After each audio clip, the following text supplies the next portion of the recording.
গ্রামে যতদিন থাকি এই পরিবেশের সৌন্দর্যগুলো উপভোগ করার কিন্তু কখনোই কোনো সুযোগ হাতছাড়া করি না।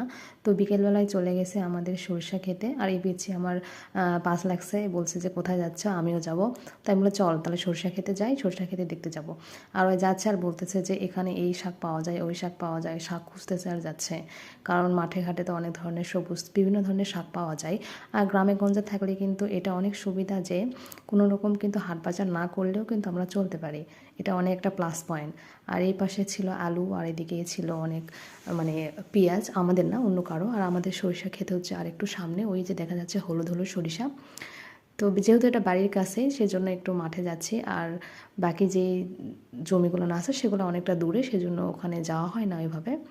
তো ভাবলাম একটু এই সময়টাতে একটু সরষে খেতে গেলে কিন্তু মন প্রাণ দুইটাই ভালো হয়ে যায়। মন খারাপ থাকলেও কিন্তু দেখলে অনেকটা শান্তি শান্তি লাগে। ওই পিছে যাচ্ছে আর বলতেছে এগুলো কী গাছ জানো? আমি বলছি কী গাছ? তো বলতেছে এগুলো হচ্ছে রসুন গাছ। ও আমার যাচ্ছে আর বলতেছে পিচ্চিগুলো কিন্তু আমার অনেক ভালোবাসার, ওদেরও কিন্তু আমি অনেকটা স্নেহ করি। তো যাচ্ছি, এই যে আমরা চলে এসেছি প্রায় আমাদের সরষে খেতে।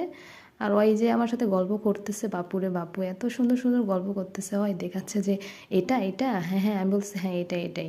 করে যায় করতেছে ফুল ছিঁড়বো, আমি বলছি না না না ফুল ছিঁড়া হবে না। তো করছে যে তাহলে আমার একটা ছবি তোলো। করে আমি ওর ছবি তুলতেছিলাম, একটু মজা করতেছিলাম। বিকেলটা অনেকটা ভালোই গেল ওর সাথে।